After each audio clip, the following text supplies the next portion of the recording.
Dans cette vidéo, je vais te montrer comment tu peux implémenter du state management, donc pas à pas et avec des tests, dans une application Angular en utilisant des stores. Sur les différents projets sur lesquels je suis intervenu ces dernières années, je me suis fait un constat, c'est que tu as de plus en plus de micro-interactions et tes applications vont demander de plus en plus de réactivité.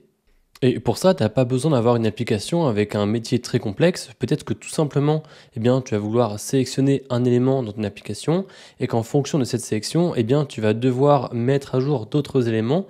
Donc tu vas devoir modifier ton affichage ou bien tu vas vouloir réagir à cette sélection.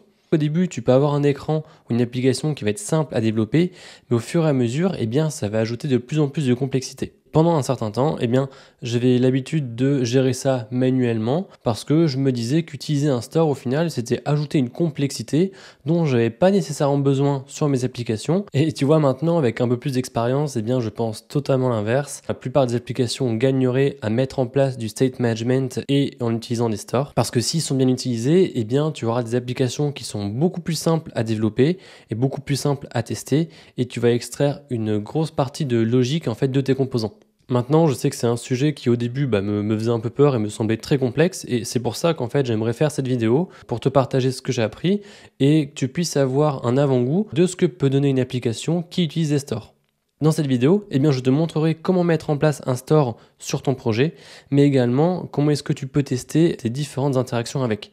Alors ce qu'il faut savoir, c'est qu'il existe beaucoup de librairies pour mettre en place du state management, que ce soit d'Angular ou dans d'autres technologies. Mais globalement, tu verras que les concepts qu'il y a derrière sont souvent les mêmes. Et à partir du moment où tu vas comprendre ces concepts, tu seras en mesure plus facilement de passer d'une librairie à l'autre, car tu pourras te resservir des connaissances que tu auras acquis précédemment. Dans cette vidéo, je vais te montrer comment est-ce que tu peux implémenter un store sur ton projet Angular à l'aide de la librairie NGXS. Alors c'est une librairie que j'ai l'habitude d'utiliser parce que je la trouve très simple et très agréable à utiliser. L'avantage, c'est que si tu as une personne qui intègre ton équipe et qui n'est pas familière avec le principe de store, de state management, elle pourra facilement monter en compétence dessus. Mais comme je te dis, tous les concepts qu'on va évoquer dans cette vidéo, tu pourras t'en resservir quelle que soit la librairie que tu utilises. Avant qu'on s'attaque au code, je vais te montrer le projet sur lequel on va venir travailler dans cette vidéo.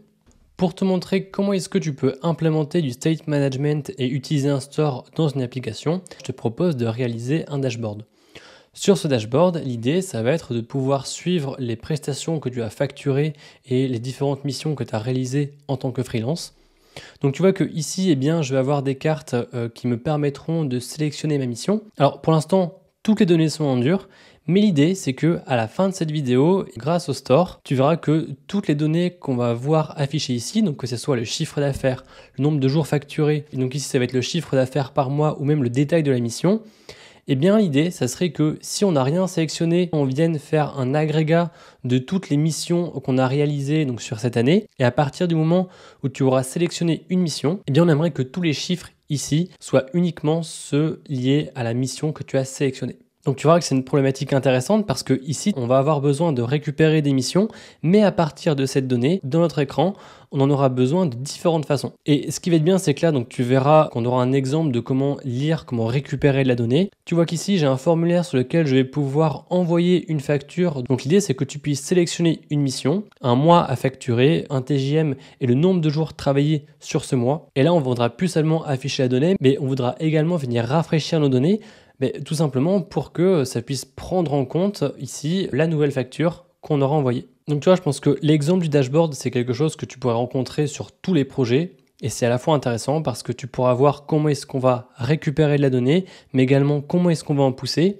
Et l'idée, c'est aussi de te montrer comment est-ce que ça va réagir lorsque tu vas vouloir travailler comme tu le ferais sur un projet en conditions réelles. Ce qu'on va commencer à faire, ça va être d'intégrer NGXS dans notre projet et ça va être de pouvoir se baser sur notre store pour pouvoir venir mettre à jour et récupérer notre liste d'émissions. Avant que je te montre le code de l'application, on va faire un peu de théorie pour voir comment est-ce qu'on devrait interagir avec ce store et quel est le rôle du store et quel est le rôle de notre composant.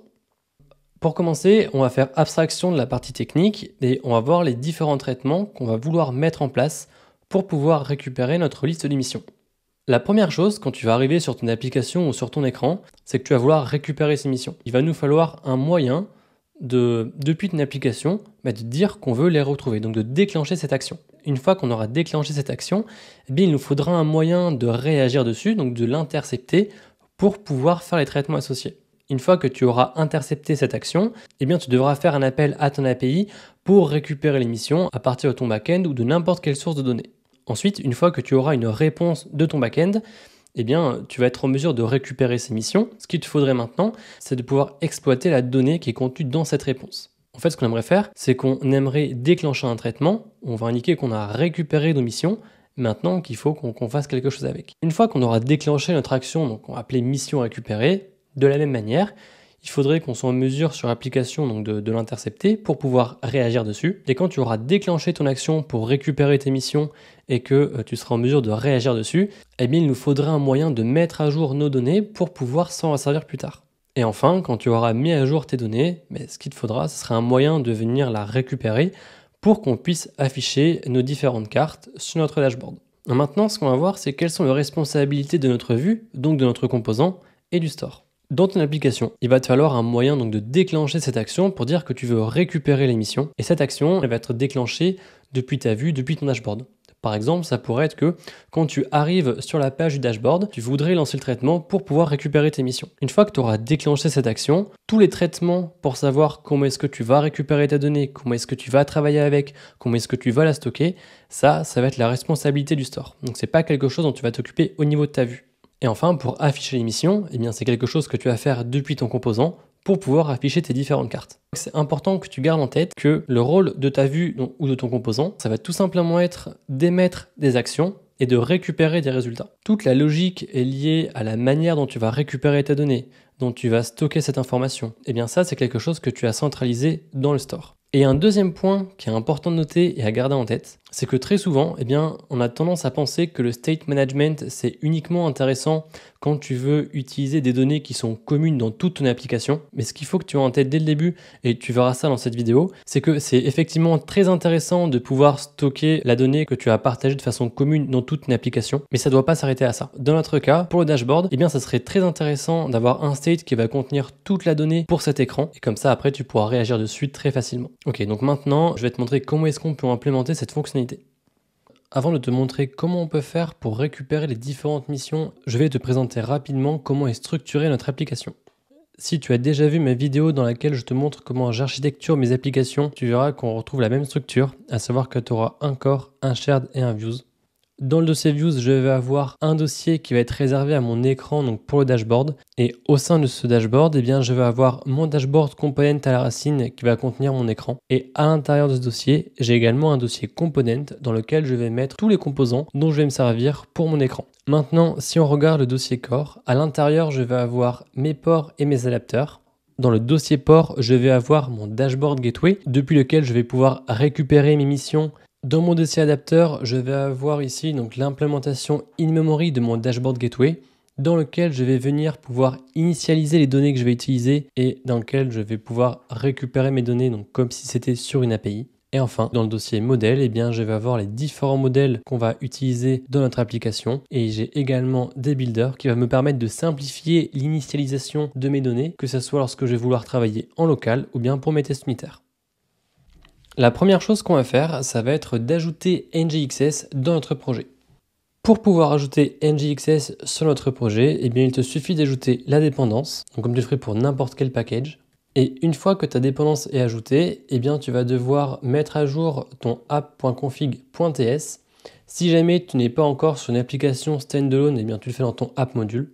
Et dans ton app config, la seule chose que tu as à faire, c'est d'importer ton NGXS module. Et dans le for root, tu vas devoir lui passer un tableau. Et c'est dans ce tableau que tu viendras ajouter les states que tu veux mettre en place sur tes projets. Ok, donc ce qu'on va commencer à faire, ça va être de venir maintenant créer notre state qui va contenir les données sur lesquelles on va vouloir venir travailler lorsqu'on va interagir avec notre dashboard. Donc pour ça, tu vois que dans mon dossier core, eh bien, je vais rajouter un nouveau répertoire que je vais appeler store. Et ce que j'ai l'habitude de faire, c'est que pour chaque store, eh bien, je vais venir créer un répertoire. Dans notre cas, eh bien, on va rajouter un dossier dashboard. Juste une petite précision, dans cette vidéo, je vais créer les différents fichiers à la main.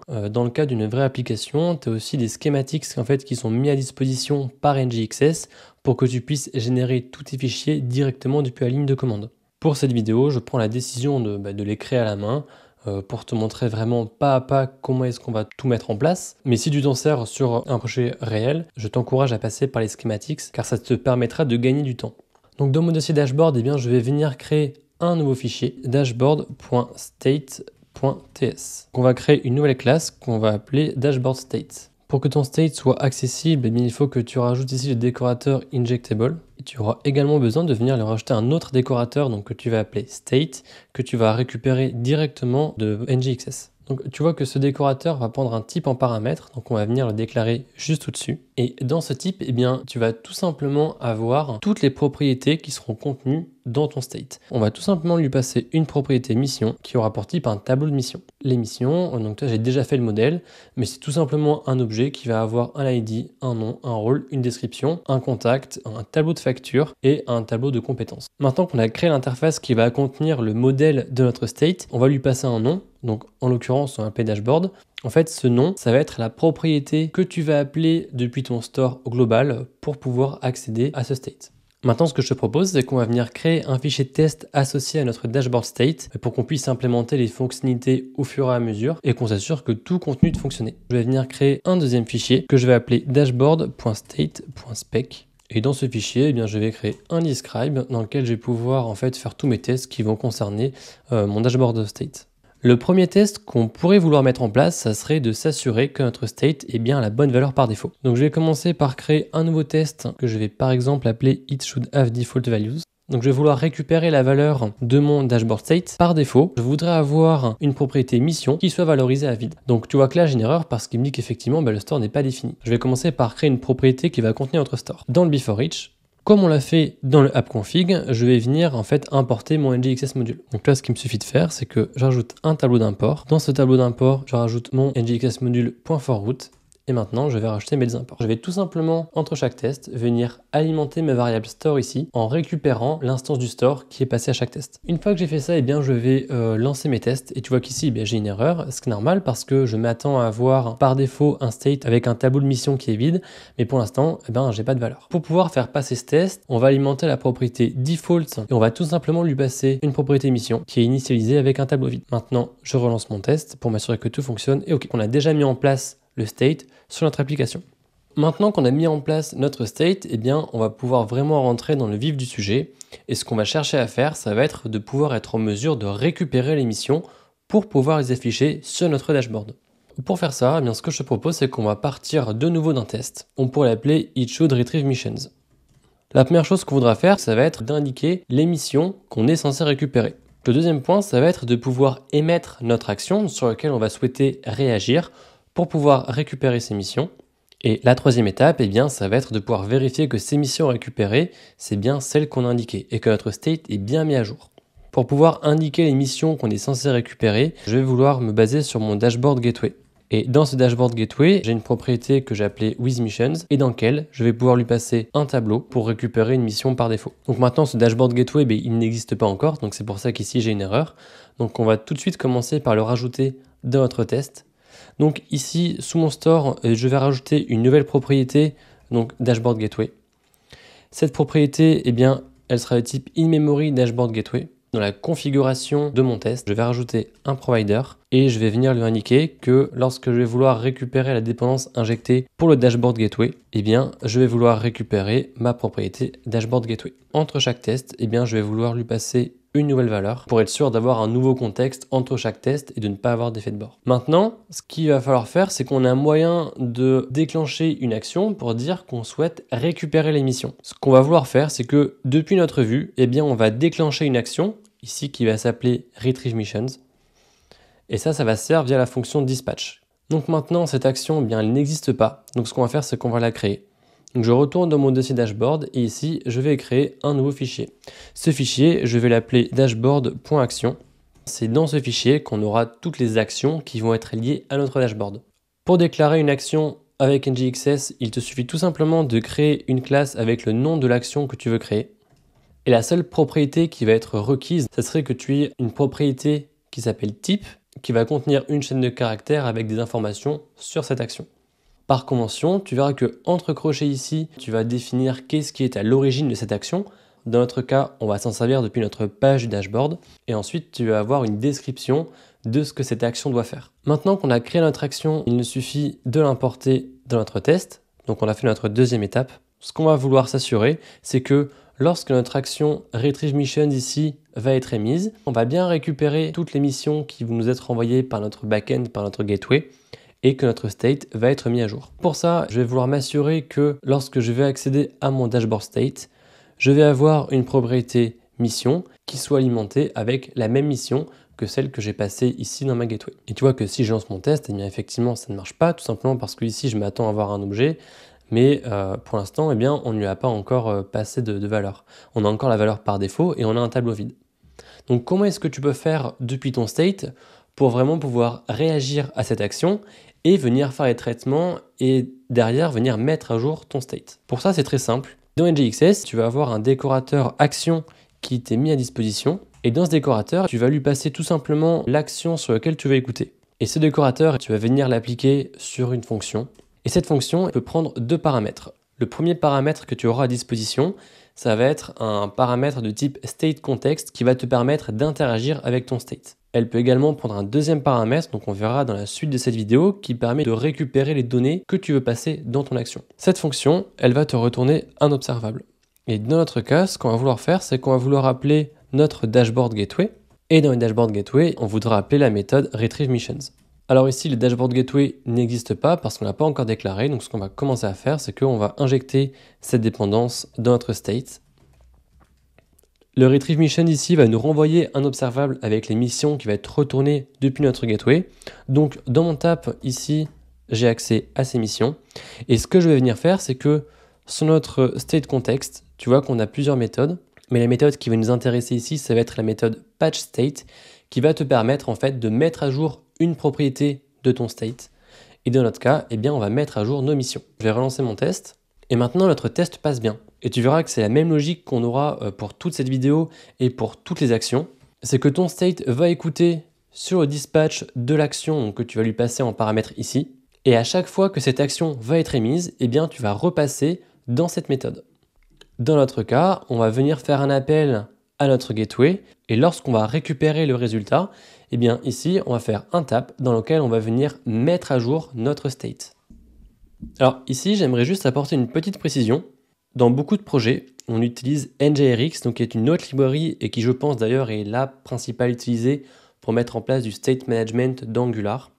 Et si tu as déjà utilisé NGRX, tu as peut-être déjà entendu parler du terme d'effect. L'effect, c'est tout simplement un effet de bord par rapport à ton state. C'est dans cet effect, en fait, c'est une fonction que tu vas appeler ta gateway, ta source de données, enfin n'importe quoi qui va te permettre de récupérer ta donnée pour mettre à jour ton state par la suite. Tu as peut-être déjà également entendu parler du terme de reducer. Donc le reducer, c'est tout simplement en fait le code qui sera appelé pour mettre à jour ton state. Et c'est des notions que tu vas pas retrouver directement dans NGXS. Je dis que tu vas pas les retrouver directement parce que en fait, le parti pris de cette librairie, c'est que ta partie reducer et ta partie effect vont être mutualisées. Et tu vois que ici, dans ton state, eh bien, tu vas tout faire en même temps. C'est-à-dire que à la fois ici, c'est le action qui va te permettre de réagir sur l'action que tu vas émettre pour venir mettre à jour ton state, donc dans la fonction que tu as définie. Donc c'est ça ce qui va faire office de reducer. Mais c'est également dans cette fonction que tu vas venir faire ton effet de bord et venir appeler ton API, ta gateway, ta source de données, tout ce que tu veux pour pouvoir récupérer les données. Donc ce qui va faire le rôle d'effect. Les concepts en fait sont les mêmes, mais il y a un parti pris qui est d'unifier, si tu veux, ces deux traitements pour pouvoir simplifier ton code et avoir moins de boilerplate. Maintenant, ce que je te propose, c'est qu'on va venir un peu modifier le comportement ici, parce qu'en fait, notre action, elle va faire deux choses. Elle va à la fois notifier notre gateway qu'il faut récupérer la donnée, et elle va à la fois mettre à jour notre state. Ce qu'on pourrait faire ici, c'est avoir une gestion un peu plus fine en utilisant une action supplémentaire. Dans mon fichier avec mes actions, je vais venir rajouter une nouvelle action et je vais l'appeler Missions Retrieved. En type ici, tu vois que normalement, je m'attends à ce que cette action soit appelée suite à un retour de mon API. Donc entre crochets, je vais l'appeler Dashboard API. Et ici, donc, je vais indiquer que les missions ont été récupérées. Et ce qu'on voudrait ici, ça serait que ce soit vraiment cette action qui vienne mettre à jour notre state. En fait, ce que ça va te permettre, c'est que si plus tard, tu as un autre élément qui veut vraiment réagir quand est-ce que tu as récupéré ton information, donc par exemple, si tu vas afficher un loader ou si tu vas faire un autre traitement, eh bien, tu auras une gestion plus fine de tes actions et ça va te permettre d'avoir plus de possibilités. La différence entre cette action qui vient juste déclencher un traitement pour venir faire un appel à notre API et cette action-là, c'est que, eh bien, on va vouloir mettre à jour notre state à partir des missions qui auront été récupérées. Et donc pour ça, il faudrait qu'on puisse accéder à ces missions. Et c'est pour ça qu'on va commencer par rajouter un constructeur. Et dans ce constructeur, on va rajouter un paramètre mission qui lui va contenir un tableau de mission. Si je reviens dans mon dashboard state, ce que j'aimerais faire ici, c'est que je ne vais pas faire un patch state, mais depuis ton state context, tu peux également émettre une autre action. Et je vais émettre mon mission retrieved qu'on vient de créer en lui passant les missions récupérées en paramètre. Pour pouvoir mettre à jour ton state, eh bien tu vois, de la même façon, on va venir rajouter un action ici pour écouter sur les missions de l'action de type missions retrieved. Dans la méthode liée à cette action, en premier paramètre, on a toujours accès à notre state context. Et en deuxième paramètre, tu as accès directement à ton action, donc le mission retrieved, ce qui nous permet ici de récupérer les missions qu'on a passées dans le constructeur précédent. Moi, ce que j'aime bien faire, juste pour simplifier un peu, c'est que je vais directement déstructurer ici pour récupérer mes missions. Et comme ça simplifie un peu ton patch state. Maintenant, je vais relancer mes tests parce que je vais m'assurer que le comportement est le même. Et tu vois que j'ai toujours quelque chose qui fonctionne parce qu'à partir du moment où je vais récupérer mes missions, eh bien, je vais émettre une nouvelle action pour indiquer que mes missions ont été récupérées. Et c'est dans cette mission que je vais venir mettre à jour mon state. On vient de voir comment est-ce que tu pouvais mettre à jour ton state une fois que tu as récupéré tes missions. Mais tu vois, lorsqu'on va vouloir récupérer la donnée sur notre composant, je pense qu'on n'aura pas besoin de récupérer toute la mission. On pourrait récupérer un objet qui est un peu plus détaillé, parce qu'ici on aurait uniquement besoin donc, du nom de la mission, du rôle qu'on a eu dessus, et de l'ID derrière pour pouvoir dire qu'on va la sélectionner ou si on a d'autres traitements à faire. Donc je vais tout de suite te montrer comment est-ce qu'on peut faire ça, et on va introduire une nouvelle notion qui est celle des selectors. Et l'idée derrière les selectors, c'est que tu vas vouloir faire une distinction entre la donnée que tu vas stocker dans ton state et la donnée que tu vas utiliser dans tes composants ou partout dans ton application. Et le rôle des selectors, eh bien, ça va être de pouvoir aller piocher dans la donnée dans ton state pour pouvoir créer des modèles qui vont vraiment correspondre à ce que toi tu attends et à ce dont tu as besoin. Ce que je te propose, c'est que comme on a fait pour le state, on va commencer par partir du fichier de test. Et pour ça, je vais venir créer un nouveau fichier que je vais appeler dashboard.selectors.spec.ts. Donc, si je reprends le dashboard ici, nous, ce qu'on voudrait faire dans un premier temps, c'est qu'on voudrait récupérer les résumés des missions pour pouvoir les afficher dans notre carte. Donc, tu vois qu'ici, on pourra avoir un premier test qui s'appellerait should retrieve mission summary. La première étape, ça va être d'initialiser les missions qu'on va avoir dans le state. Et ensuite, on aimerait récupérer un modèle qui soit adapté aux cartes qu'on va afficher. Donc, on va commencer par initialiser les missions qu'on va avoir dans notre state. L'idée ici, ce serait qu'on a un tableau de missions. Et dans ce tableau de missions, eh bien, on aurait, je vais appeler mon stub mission builder. On aurait une seule mission, ça suffit pour faire notre test. On a dit qu'on voulait récupérer le nom de la mission. Je vais reprendre comme données test, on appelle la Fancy Company.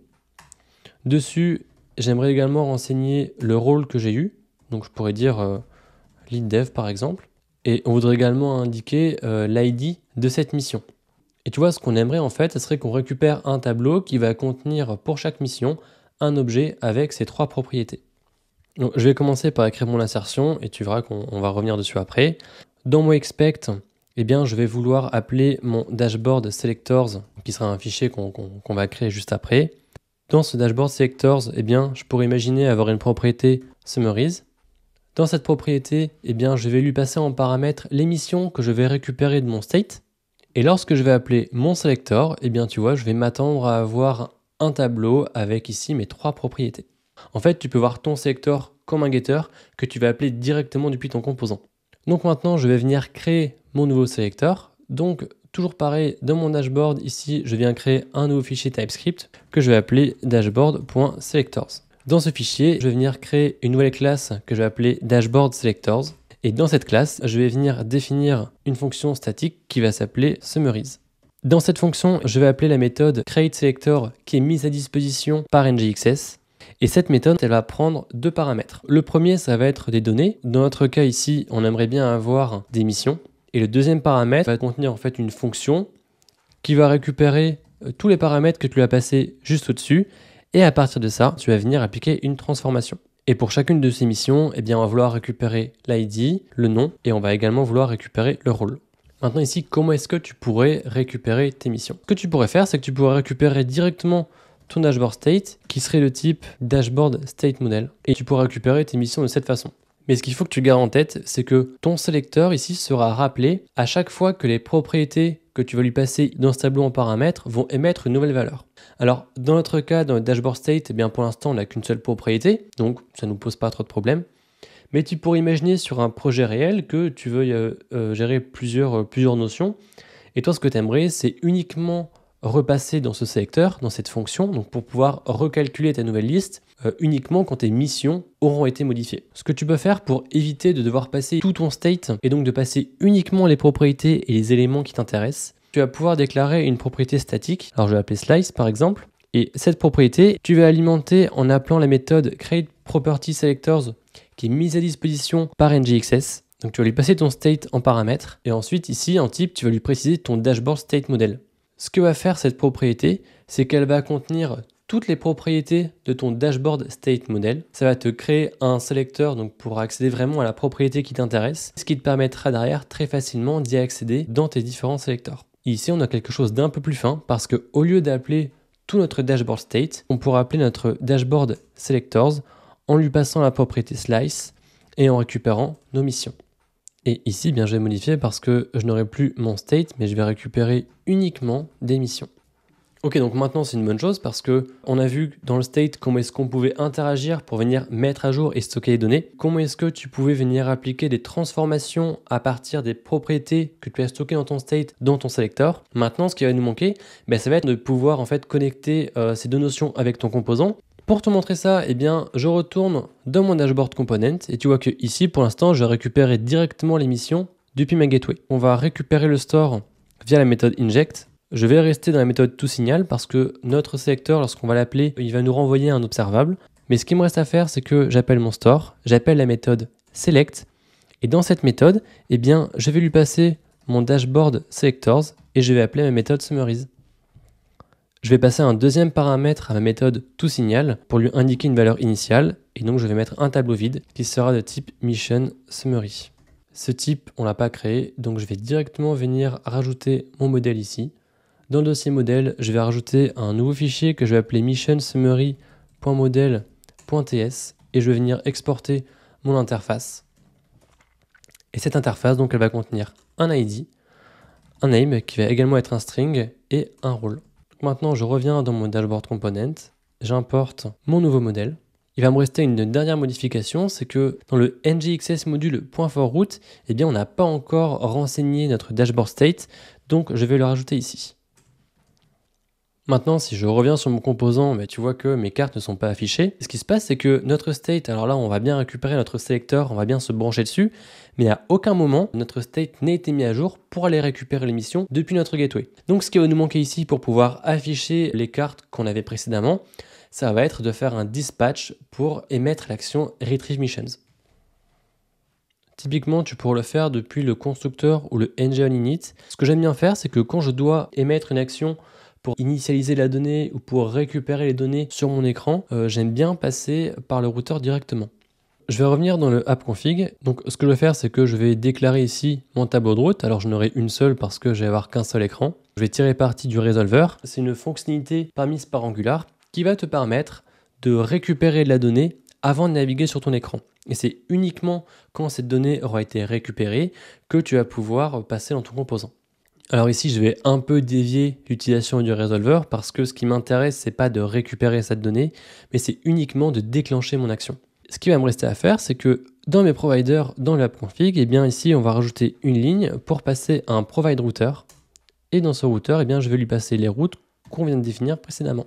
Si je reviens sur mon interface, j'ai de nouveau mes cartes, mais l'avantage, c'est que maintenant, tu les récupères depuis ton state. Alors tu verras que maintenant ça ira plus vite parce qu'on l'a mis en place, mais tu as vu la logique en fait de dispatcher une action, de récupérer la donnée depuis les sélecteurs, et en fait tout ça, tu vois que c'est totalement abstrait de ton composant. Une fois que tu as compris ce fonctionnement, tu verras qu'on va toujours avoir la même logique et c'est très agréable quand tu arrives sur une application où tout est centralisé dans un store car tu vas avoir la même logique de centralisation des traitements sur toute ton application et ça te permet vraiment de développer des fonctionnalités beaucoup plus rapidement.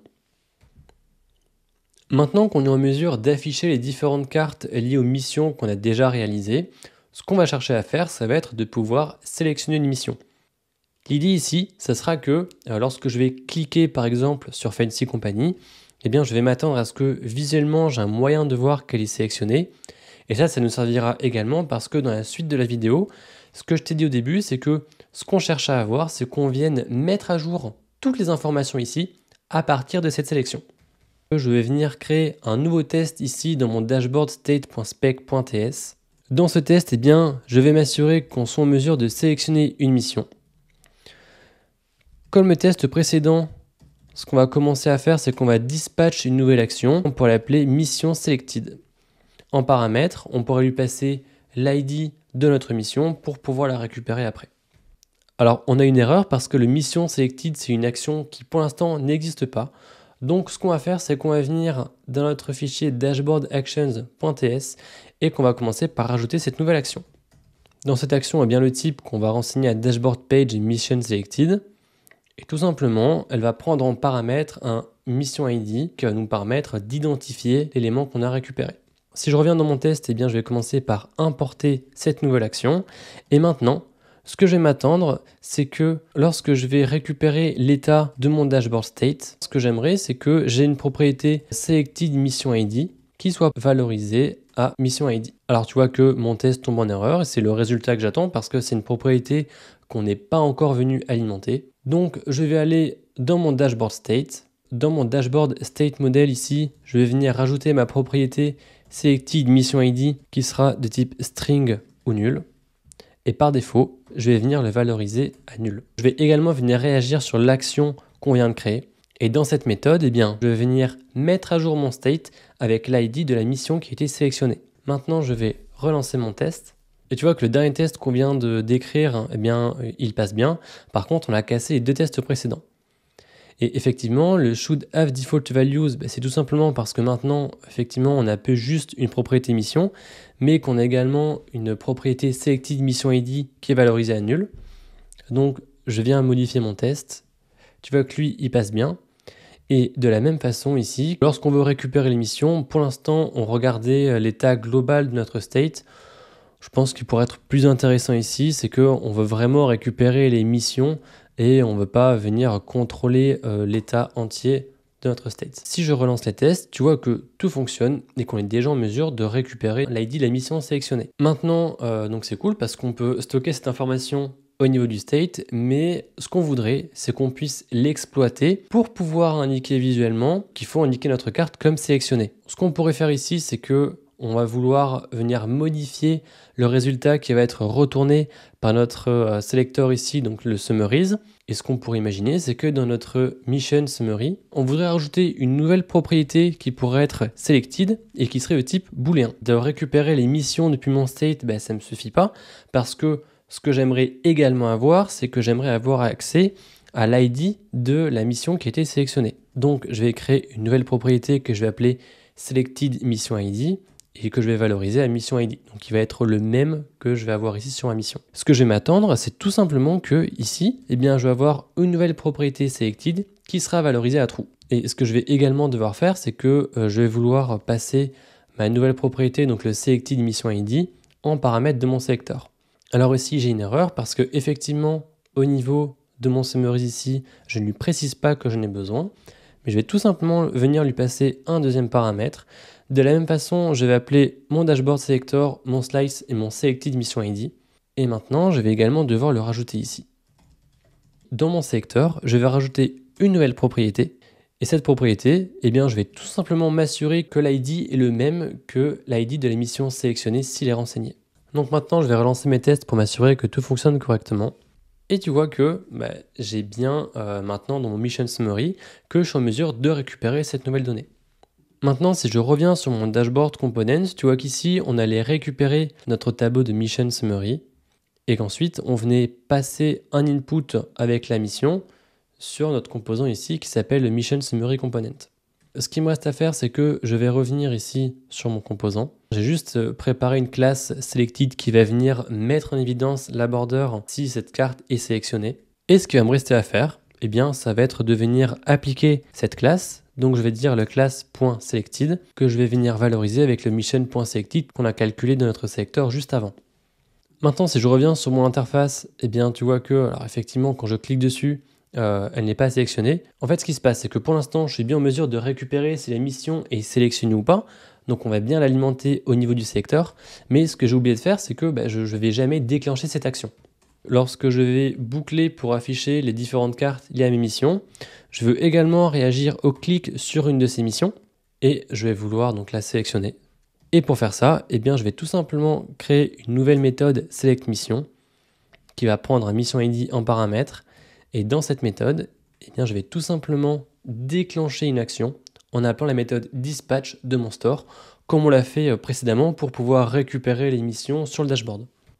Maintenant, si je reviens sur mon dashboard et que je clique sur une mission, tu vois que le style est bien mis à jour parce que la classe est bien appliquée et que je peux venir sélectionner une action en cliquant dessus. Et un petit comportement qu'on peut rajouter, c'est que dans la mesure où toutes les informations qu'il y a autour vont être liées à cette mission, on aimerait bien avoir la possibilité de désélectionner une mission. Donc ce que je vais faire, c'est que je reviens ici dans mon fichier de test pour le dashboard state et je vais rajouter un nouveau test. Dans ce test, je vais m'assurer qu'on soit en mesure de désélectionner une mission. Donc la première chose qu'il faudrait qu'on fasse, c'est qu'on soit en mesure d'initialiser les données qui sont présentes dans notre store. Donc ça, tu peux le faire avec la méthode store.reset par exemple.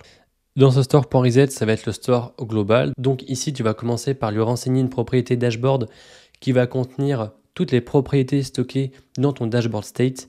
Et tu vois qu'on va venir initialiser notre selected mission ID avec mission ID. Lorsque je vais sélectionner une mission, alors ça ne sera pas nul, mais avec le même ID qui est déjà sélectionné, eh bien je vais m'attendre à ce que mon selected mission ID ici soit nul. Je vais commencer par lancer mon test pour m'assurer que j'ai bien un échec dès le début. Effectivement, c'est OK parce que pour l'instant, il n'est pas réinitialisé. Ensuite, ce qui va me rester à faire, c'est que je reviens dans mon state ici. Et ce que je vais venir faire, c'est que je vais juste commencer par créer une propriété isAlreadySelected, donc dans laquelle je vais venir récupérer un booléen pour savoir si l'ID passé en paramètre est le même que selectedMissionID. Et derrière, lorsque je le fais en patch state, eh bien, il me suffit de passer une ternaire. Si ma mission est déjà sélectionnée, eh bien, je vais lui passer nul. Sinon, je vais lui passer le mission ID. Maintenant que j'ai fait cette modification, je vais relancer mon test. Tu vois que j'ai quelque chose qui fonctionne bien. Je vais juste m'assurer que ça marche bien sur le composant. Tu vois que là, je clique, ma mission est bien sélectionnée. Et si je reclique dessus, j'ai bien perdu ma sélection. Pendant qu'on y est, j'aimerais juste faire un peu de refacto pour que ce soit un peu plus facile de s'y retrouver dans ton test. Parce que ici, si on a besoin d'initialiser d'autres propriétés du store, donc pour pouvoir faciliter la lecture de ton test, c'est pas forcément agréable de devoir toujours déclarer ton store.reset. Et ce que je te propose de faire, c'est que ici, on pourrait créer une méthode qu'on va appeler initStore par exemple. Cette méthode, elle va prendre en paramètre un objet qu'on va appeler partial et qui va être de type partial du dashboard state model. Le partial, c'est tout simplement un type pour lequel toutes les propriétés du type passé en paramètre seront optionnelles. Et ce qu'on va venir faire, c'est qu'on va venir donc faire un store.reset qu'on va passer des valeurs initiales, donc qui vont être les mêmes que notre default state. Et tout simplement, derrière, on va venir appeler ici donc un rest operator pour venir récupérer toutes les propriétés du partial. Donc l'idée, c'est qu'on va venir valoriser des valeurs ici. Donc toutes les valeurs du state seront déjà alimentées. Mais si on veut par exemple venir juste modifier l'émission ou le selected mission ID ou n'importe quelle propriété future de notre state, il nous suffira de les renseigner dans notre partial. Et pour s'en servir, je vais supprimer mon store.reset. Et tu vois qu'ici, il me suffit de passer un initStore avec la propriété alimentée. Je vais relancer mon test pour m'assurer que tout fonctionne bien et m'assurer que je n'ai rien cassé. C'est toujours bon. Donc l'avantage, c'est que tu as une syntaxe qui sera beaucoup plus simple à comprendre. C'est le genre de choses que je t'encourage à faire sur tes tests parce que ça te permet de bien mettre en avant le contexte dans lequel tu vas être et que c'est plus facile à comprendre et plus facile à lire. Alors au passage ici, tu vois, pour apporter un peu plus de contexte, ce qu'on pourrait faire, c'est qu'on va faire notre initStore. Dans ce initStore, je vais passer un selected mission à nul. Donc tu vois que ça revient au même, mais je pense que ça peut aider à comprendre plus facilement le test en s'assurant qu'on ait une valeur initiale.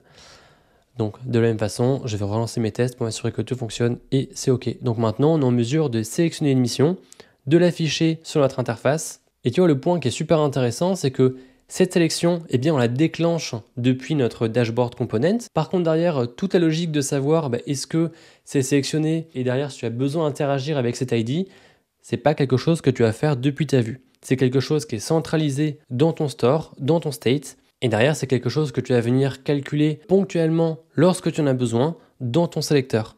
Donc toute cette logique, c'est totalement abstrait de ton composant et tu as déjà quelque chose, tu vois, qui est très simple à faire évoluer et même pour tes tests, tu as quelque chose qui va être beaucoup plus robuste.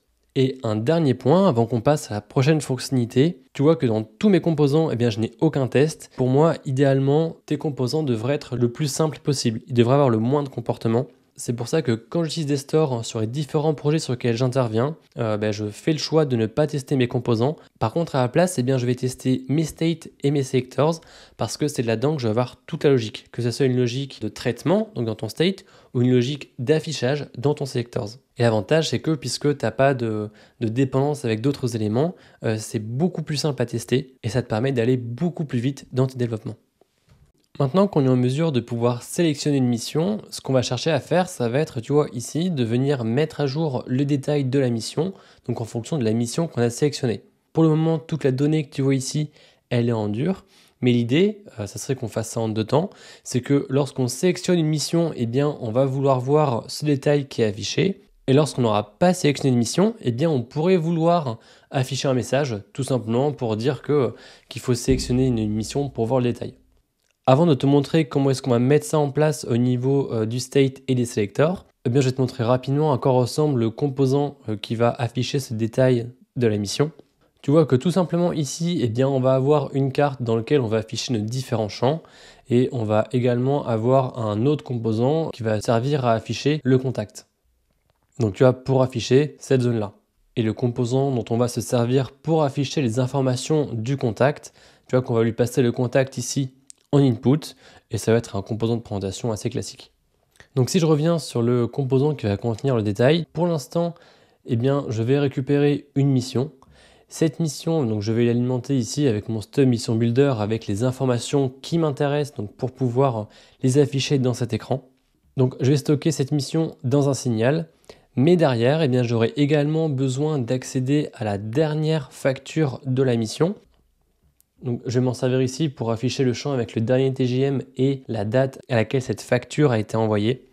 Et pour faire ça, pour l'instant, je vais utiliser un signal. Maintenant, ce qu'on va voir, c'est comment est-ce qu'on pourrait faire en sorte d'extraire cette partie donc, de récupération de la donnée pour se connecter à notre sélection et qu'on puisse afficher le détail uniquement lorsqu'une mission a été sélectionnée. Déjà, le constat qu'on peut se faire, c'est que ton détail, il va être calculé à partir des missions que tu auras récupérées de ton API, mais également de la mission qui a été sélectionnée. Donc pour pouvoir afficher ces détails, tu vois qu'on n'aura pas de modification à apporter au niveau du state, on a déjà tout ce qu'il nous faut. De la même façon, on n'a pas besoin d'émettre de nouvelles actions parce qu'en fait, là, la seule chose qu'on veut, c'est sélectionner des données à afficher à partir des données du state. Ce qui va nous rester à faire, ça va être de venir créer un nouveau sélecteur pour pouvoir récupérer notre détail et c'est ce sélecteur qu'on va utiliser depuis notre composant. Donc pour pouvoir implémenter ce détail, on va partir des tests du dashboard selector. Et le premier cas qu'on va vouloir tester, c'est tout simplement que lorsque tu n'as pas sélectionné de mission, tu ne veux pas avoir de détail. Pour pouvoir initialiser notre test, on aura de nouveau besoin des missions qu'on aura depuis notre state, mais on veut aussi qu'on n'ait pas de sélection. Donc pour ne pas avoir de sélection, ça voudra dire que dans notre state, notre selected mission ID sera valorisé à nul. Dans notre expect, on va avoir un nouveau selector. Donc on va encore se baser sur le dashboard selectors. Ce selector, on pourrait l'appeler selected mission detail. Et il prendra également notre liste de missions et le selected mission ID. Et on pourrait s'attendre à ce qu'il soit nul parce que par défaut, il ne va pas être valorisé. Donc là, on a une erreur parce qu'effectivement, ce sélecteur n'existe pas. Donc la première chose qu'on va venir faire, c'est qu'on va venir le rajouter ici. Dans mon dashboard selector, je vais venir créer une nouvelle fonction statique selected mission detail. Je vais de nouveau retourner un create selector. Et ici, donc, je vais lui passer 2 propriétés dont je vais avoir besoin depuis mon state, à savoir la liste de missions et l'ID de la mission qui a été sélectionnée. Et à partir de ça, je vais renvoyer ma donnée. Donc tu vois qu'ici, si je lance mon test, pour l'instant, effectivement, ça ne marche pas parce que je ne retourne aucun résultat. Pour faire passer le test, si jamais je n'ai pas de mission qui a été sélectionnée, je vais vouloir retourner nul. On va mettre à jour après, mais sinon, on va retourner un objet vide. Donc maintenant, je vais lancer de nouveau mon test. Et tu vois qu'effectivement, j'ai bien le comportement attendu, à savoir que lorsque je n'ai pas de sélection, je vais renvoyer nul. Maintenant, le deuxième test qu'on va vouloir implémenter, c'est qu'on va vouloir avoir le détail d'une mission qui était sélectionnée. Donc ce que je vais commencer à faire ici, c'est que je vais initialiser mes missions et l'ID de la mission qui a été sélectionnée. Tu vois que ici tout simplement j'ai appelé mon mission builder pour lui renseigner les différentes informations dont je vais vouloir m'assurer la présence après dans mon test. Mais tout simplement, donc ça va être une mission avec une description, un nom, un rôle, les informations de mon contact. Je vais vouloir mettre ici 2 factures parce que tu sais le TJM qu'on va afficher, eh bien on veut bien s'assurer que ce soit le dernier TJM. Donc dans notre cas, on voudra que ça soit ici le 500 pour la facture du mois d'octobre. Et dans les Selected Mission ID, eh bien je vais passer l'ID de la mission que je vais créer ici dans le builder. Ensuite, dans mon expect, eh bien je vais venir passer les mêmes paramètres qu'avant. Mais cette fois-ci, eh bien je ne vais pas m'attendre à avoir un objet vide parce que j'aurai besoin de valeurs que je vais pouvoir afficher dans mon composant. Si je reprends les informations ici, tu vois qu'on aurait besoin du nom, de la description, du contact, du dernier TJM et des compétences. Plutôt que d'avoir un objet vide ici, on pourrait avoir une propriété de nom donc qui s'appellerait Fancy Company comme notre mission, d'une description. On aurait également un tableau de compétences. Si je reviens dans le Mission Detail, tu vois qu'ici, il nous faut la dernière facture. L'idéal, ça serait que plutôt que de le calculer en plus dans notre composant, on soit en mesure de le récupérer directement depuis notre selector. Qu'on pourrait imaginer avoir un champ qui s'appellerait Last Invoice. Et sur ce champ, eh bien, on voudra avoir le TJM et on voudra également avoir en fait une date qui correspondrait au mois auquel on a envoyé la facture. Mais on aurait également besoin d'afficher le contact pour pouvoir afficher le nom et l'email. Et juste une petite précision, tu vois que ici le on c'est pas quelque chose qui est disponible nativement, mais c'est une méthode que j'ai l'habitude de faire sur mes différents projets. Tu vois, c'est un petit helper comme ça qui va juste parser la date. Je trouve que ça simplifie l'utilisation et la lecture des dates lorsque tu veux t'en servir, que ce soit en local ou dans tes tests. Ok, donc maintenant eh bien, je vais relancer mon test et là, sans surprise, ça ne marche pas. Mon test tombe en erreur parce que je n'ai pas du tout cet objet et à la place pour l'instant, tu vois qu'on renvoie encore un objet vide. Ce que je vais commencer par faire, c'est que je vais récupérer ma mission, donc à partir des missions qui sont dans mon state et de mon selected mission ID. Et j'en profite pour modifier mon code parce que je vais toujours vouloir récupérer une mission, mais je vais retourner nul, non pas si je n'ai pas de selected mission ID, mais si je n'ai pas de mission ici. Comme ça, je vais m'assurer que quand je vais passer dans la suite de mon selector, c'est que j'aurai bien un élément qui a été trouvé et qui va matcher et dont je pourrai récupérer mes informations. Ensuite, on aura besoin de récupérer la dernière facture rattachée à une mission. Donc là, je vais partir du principe que le tri a déjà été fait côté back. Je vais tout simplement récupérer la facture avec le dernier index. Et maintenant, eh bien, j'ai toutes les informations pour pouvoir venir alimenter mon selector.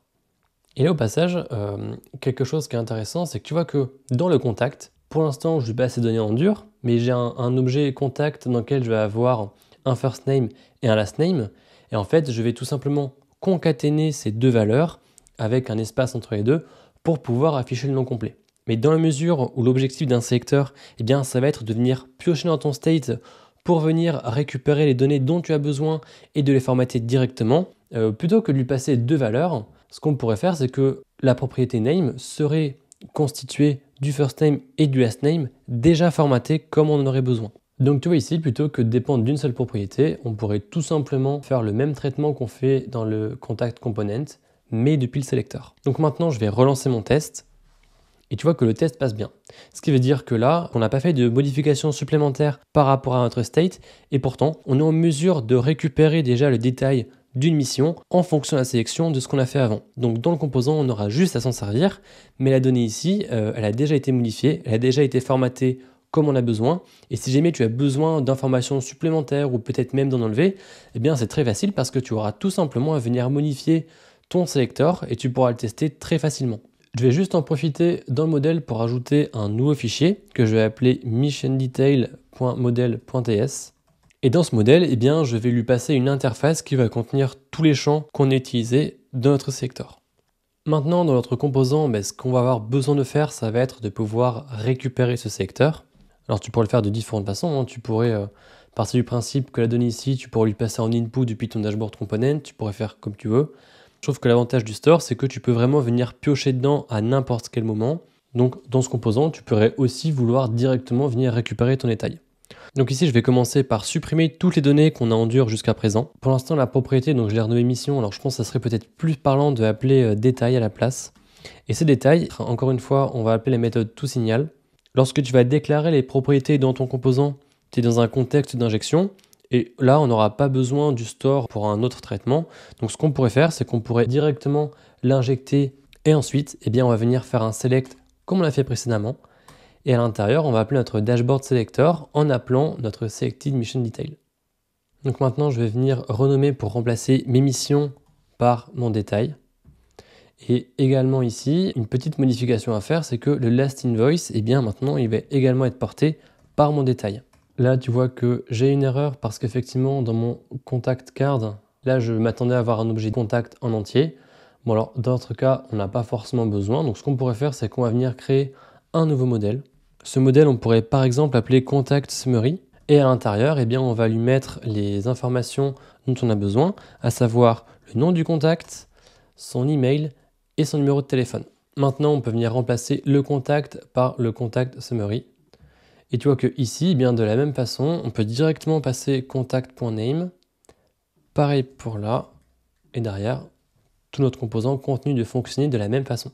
Tu vois que là, j'ai encore une erreur parce que donc, ça me dit que le type name et email donc, ne correspond pas au type contact summary. Effectivement, c'est parce que je suis allé un peu vite ici. Et quand je regarde mon test, eh bien, j'ai uniquement récupéré le nom et l'email. Mais ce que j'ai oublié, c'est de lui passer le numéro de téléphone. Donc, je vais lui passer le numéro de téléphone. Je vais relancer mon test parce que tu vois que là, j'ai bien une erreur parce qu'on ne va pas encore lui alimenter. Et si je retourne au niveau de mon contact, je vais tout simplement récupérer ce numéro de téléphone. Maintenant, je relance mon test. Ok, tout fonctionne. Maintenant, tu vois que ici, on affiche systématiquement le détail, mais il faut quand même qu'on puisse gérer le cas où il n'y aurait pas de sélection.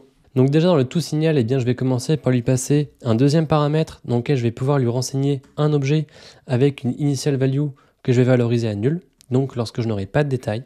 Dans ma carte, je vais rajouter un ngContainer pour m'assurer d'afficher uniquement les informations lorsque le détail ne sera pas nul. Et sinon, eh bien, je vais afficher un autre template donc que je vais appeler empty et que je vais te renseigner juste en dessous. Et dans ce template, eh bien, je pourrais tout simplement afficher un message pour indiquer à mon utilisateur qu'il doit sélectionner une mission pour pouvoir voir le détail associé. Si je reviens sur mon interface, tu vois que par défaut, eh bien, j'ai bien une carte avec un message qui m'indique de sélectionner une mission pour afficher le détail. Et si je viens cliquer par exemple sur Big Bang Company, eh bien tu vois que j'ai bien le détail associé qui vient se mettre à jour. Si jamais je change de sélection, eh bien mes informations sont bien mises à jour et je récupère le détail de la mission sélectionnée.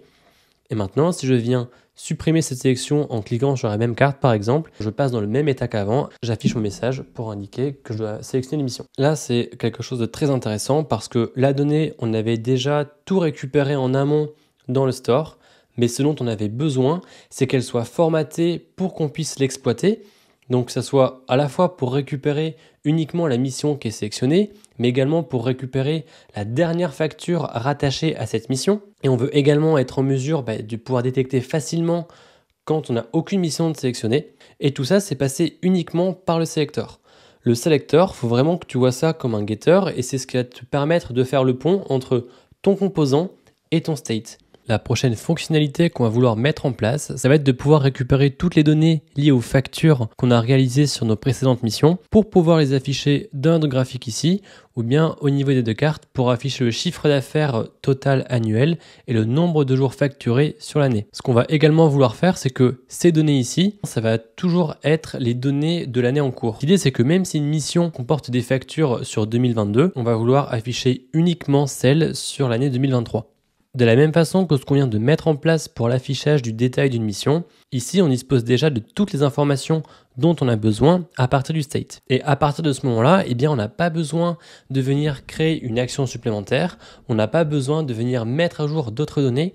C'est pour ça que tout ce qu'on va faire, eh bien, ça va être de rajouter un nouveau selector dans le fichier dashboard-selector.ts qu'on a ici. Ce que je te propose, eh bien, encore une fois, ça va être de partir du test et puis on va ajouter les fonctionnements pas à pas pour pouvoir intégrer cette nouvelle fonctionnalité. Donc je vais commencer par ajouter un nouveau test et dans ce nouveau test, eh bien, on pourrait par exemple l'appeler itShouldComputeMetrics. Donc la première chose qu'on va vouloir faire, c'est qu'on va récupérer toutes les données liées aux factures mais sur l'année en cours. Donc ce qu'il va nous falloir ici, ça va être un moyen de spécifier dans notre test à quelle date elle se constitue. Pour ça, je vais appeler une méthode withToday et dans ce withToday, eh bien, je vais venir lui passer une date. Cette méthode withToDate, eh bien, elle n'existe pas aujourd'hui, mais ça va être en fait une fonction qui va nous servir donc, pour notre test. C'est pour ça que sous mon test, eh bien, je vais venir créer une nouvelle fonction. Et dans cette fonction, on va tout simplement venir appeler la méthode useFakeTimers de Jest en lui passant la date du système désiré. Donc maintenant, ce qu'on va chercher à faire, ça va être de renseigner le tableau de mission qu'on pourrait récupérer du state. Mais ce qui va nous intéresser ici, ça va être le nombre de jours qui ont été travaillés, mais ça va également être le chiffre d'affaires réalisé. Pour qu'on ait un test plus simple, ce que je te propose, c'est qu'on va avoir une seule mission dans notre tableau. Ce qui va nous intéresser par rapport à cette mission, ça va être les factures qui vont être utilisées. Donc le withInvoices ici, on va devoir lui passer un tableau. On va appeler le invoice builder, dans lequel on va lui spécifier un mois, un nombre de jours ouvrés, le TJM, et on va venir construire notre facture. Et là, juste une petite pause pour qu'on puisse avoir un cas de test vraiment parlant. Ça pourrait être intéressant de venir construire une facture pour peut-être 3 ou 4 mois. Mais tu vois qu'ici, simplement pour créer une facture donc avec notre builder, donc même si ça simplifie la lecture et qu'on a quelque chose qui est assez simple à comprendre, si on fait cette opération 4 ou 5 fois, eh bien on va très rapidement rajouter pas mal de lignes sur notre test et ça pourrait le rendre plus compliqué à lire et donc plus compliqué à comprendre et à maintenir. Ce que je te propose, et c'est quelque chose que moi je mettrai en place en tout cas sur un projet réel, ça serait que je viendrais créer un helper tout simplement pour venir générer des factures. Et c'est quelque chose dont je pourrais me servir à la fois dans mes tests, mais aussi lorsque je vais vouloir travailler en local pour avoir des jeux de tests plus facilement et plus rapidement. Dans mon dossier core, je vais venir créer un nouveau dossier que je vais appeler helpers. Et dans ce dossier, eh bien, je vais créer un fichier de test. Et ce fichier, eh bien, je vais l'appeler invoices.helper.ts. À l'intérieur de ce fichier, je pourrais avoir un test qui s'appellerait par exemple it should generate invoices. L'idée, ça serait de pouvoir générer des factures pour une entreprise qui s'appelle Stubby Company. Je voudrais que chaque facture ait 20 jours ouvrés avec un TJM de 500 € et j'aimerais avoir 2 factures à partir du 1er décembre 2022. Dans cette méthode, ce que je vais m'attendre à avoir, c'est tout simplement d'avoir 2 factures en résultat. La première, donc, qui va être du 1er décembre 2022 et une deuxième facture qui sera sur le 1er janvier 2023. En fait, ce que j'aimerais te montrer ici, c'est que écrire des tests, alors c'est très pratique lorsque tu veux intégrer de nouvelles fonctionnalités pour t'assurer que ton application continue de fonctionner et même pour le faire pas à pas. Mais c'est aussi intéressant de les mettre en place quand tu veux créer des helpers.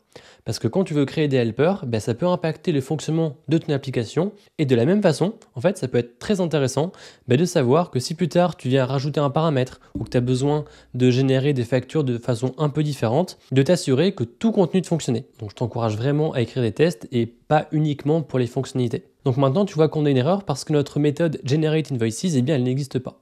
Donc ce que je vais faire, c'est que là, je retourne dans mon dossier helper et je vais créer un fichier qui va s'appeler invoices.helpers.ts.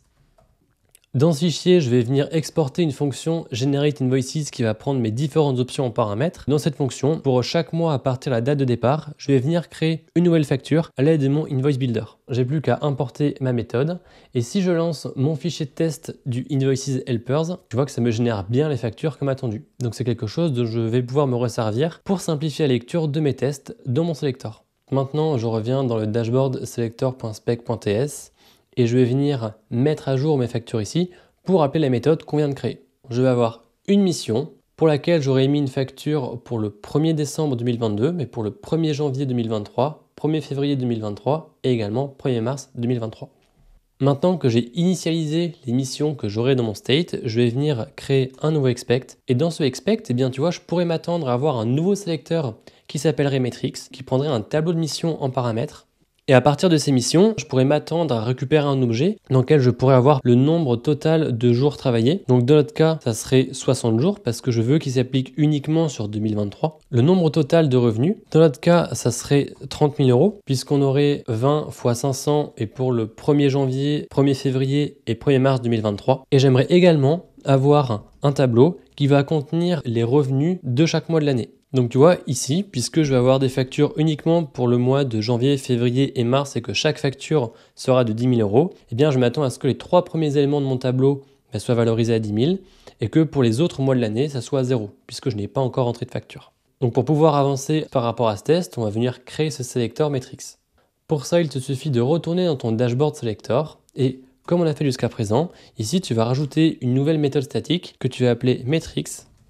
Et dans cette méthode, tu vas retourner le résultat de la méthode createSelector qui est mise à disposition par NGXS. Ton createSelector, on va prendre en paramètre ici donc les missions sur lesquelles on veut travailler, donc à partir du state. Et à partir de ça, tu vas avoir une fonction qui sera appelée, donc qui prendra ces missions en paramètres. Donc maintenant que le matrix est défini, je vais juste lancer pour m'assurer que j'ai bien une erreur, et c'est OK parce que pour l'instant on ne retourne pas de résultat.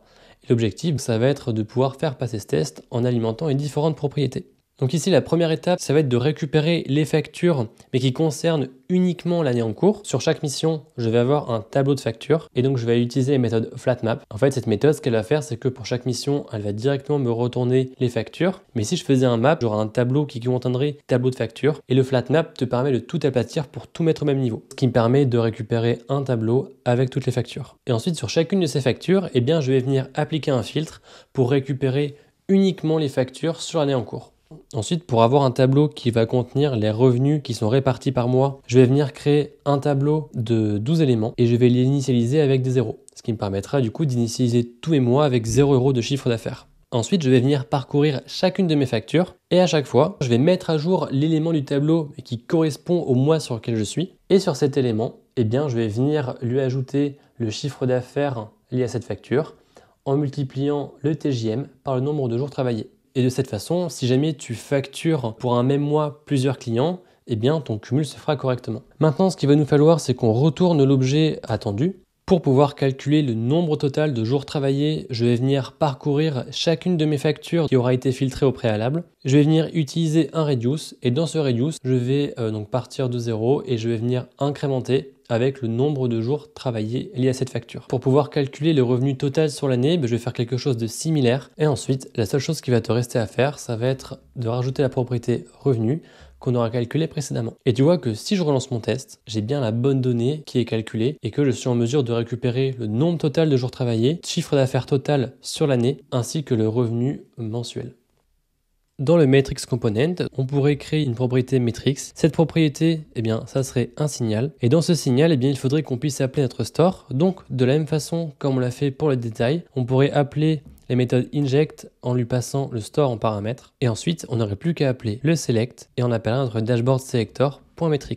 Pour pouvoir afficher le chiffre d'affaires, eh bien, il te suffit d'appeler la propriété total revenues sur le signal qu'on vient de créer à l'instant. Et ensuite, puisque tu veux afficher une devise, donc ici ça va être des euros, tu pourrais utiliser le pipe currency d'Angular pour que ta donnée soit directement formatée comme il faut. De la même façon, pour le nombre de jours facturés, il te suffit d'appeler ta propriété Total Worked Days sur tes métriques. Et tu vois que maintenant, bien, si on retourne sur notre interface, on a bien le chiffre d'affaires cumulé sur l'année et le nombre de jours facturés qui s'affichent correctement. La prochaine étape, ça va être de venir récupérer les données de nos missions pour pouvoir les afficher sur le graphique. Pour ça, ce qu'on pourrait faire, c'est qu'on pourrait ajouter un input sur notre composant Revenues Chart. Et cet input, il prendrait comme valeur la propriété Revenues qu'on a définie sur notre signal matrix. Et si jamais on n'a pas de valeur dans le signal, on pourrait tout simplement passer un tableau vide. Maintenant, je vais venir modifier ce composant pour pouvoir rajouter cet input. Alors, pour l'instant, dans ce composant, on affiche des données en dur. Donc, tu vois que ici, la propriété values, elle est renseignée avec un signal qui va contenir un tableau de nombres qui correspondent aux revenus de chaque mois. Donc, ce qu'on va commencer par faire, ça va tout simplement être de supprimer ces données. Et on va quand même indiquer qu'on a un tableau de nombres normalement. En sachant qu'ici, alors j'aimerais attirer ton attention, tu as peut-être déjà entendu parler des signal-based components qui devraient arriver dans les prochaines versions d'Angular, à minima à partir de la version 18. Et l'idée, ça serait que tu puisses récupérer un signal depuis la valeur de ton input. Alors, ça ressemblerait certainement à quelque chose comme ça. Et l'input, du coup, ça serait une méthode qui serait mise à disposition par Angular. Mais pour l'instant, c'est pas encore possible. Donc, ce qu'on aimerait ici, ça serait avoir un signal parce que derrière, eh bien, on va avoir des valeurs qui seront calculées à partir de notre tableau de revenus. Et pour pouvoir arriver à ce résultat, ce qu'il te suffit de faire, c'est tout simplement de venir déclarer ton input comme tu le ferais normalement. La seule différence, c'est que cet input, eh bien, ça sera un setter. Donc tu vois qu'ici, on aura un input revenues, donc qui prendrait un tableau de nombres en paramètres. Et l'idée, c'est que à chaque fois que tu as une valeur dans cet input, eh bien, on ne l'exploite pas tel quel, mais à la place, eh bien, on va venir mettre à jour notre signal pour pouvoir lui passer notre nouveau tableau. Maintenant, si je reviens sur mon interface, tu vois que les données de mon tableau ont été modifiées. Donc elles sont bien mises à jour et elles sont bien calculées à partir des factures qui sont liées aux missions.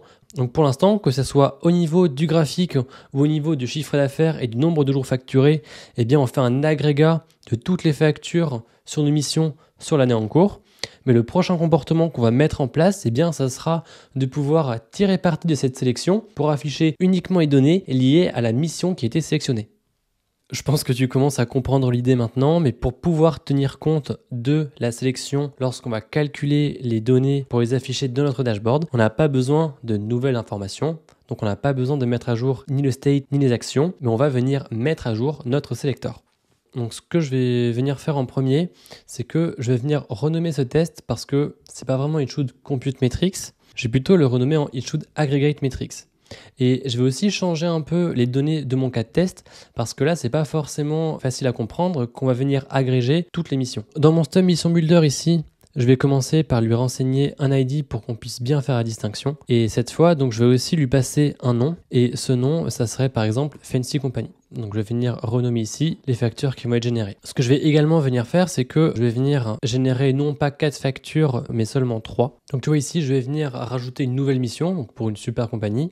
Alors au final, j'aurai exactement les mêmes informations, donc je ne vais pas changer les données dans mon test ici, mais je vais changer un peu la répartition. Parce que maintenant, je vais avoir uniquement 2 factures sur 2023 pour ma Fancy Company et une facture sur 2023 pour ma super compagnie. Donc je vais juste relancer les tests pour m'assurer que tout continue de fonctionner. Ok, donc maintenant c'est bien, on a quelque chose qui continue de fonctionner, donc c'est exactement ce qu'on veut. Ce premier test, il concerne le fait d'agréger les données pour les afficher dans notre dashboard. Et maintenant, ce qu'on va chercher à mettre en place, ça va être un test dans lequel on va s'assurer qu'on va uniquement se baser sur les données liées à la mission qui a été sélectionnée pour pouvoir alimenter notre selector.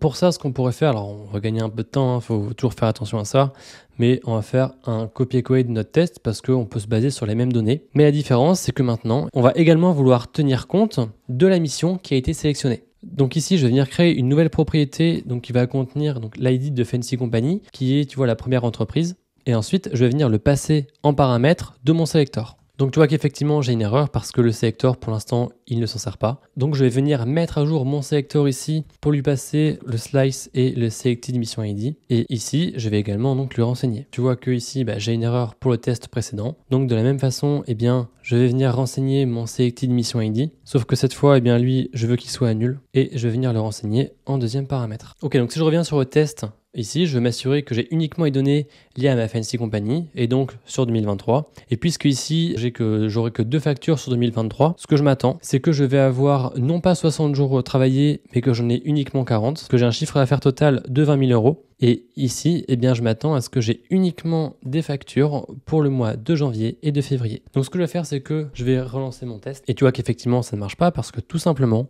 pour l'instant, on ne tient pas compte de la sélection.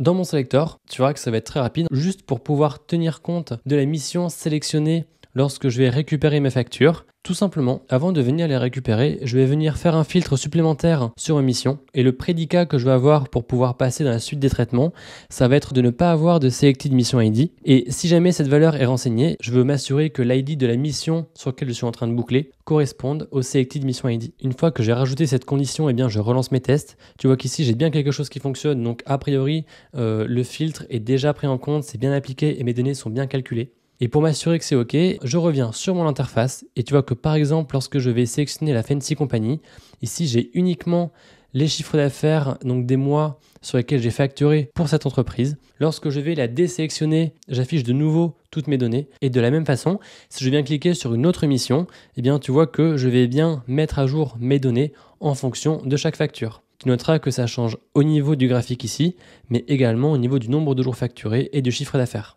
On a encore des fonctionnalités à mettre en place sur ce dashboard, mais tu vois que très rapidement, grâce au state management et à l'utilisation de store, tu vas pouvoir centraliser tes données et tu vas très facilement pouvoir t'en servir pour pouvoir composer les données dont toi tu as besoin pour afficher dans ton écran. C'est très facile à afficher, c'est très facile à utiliser.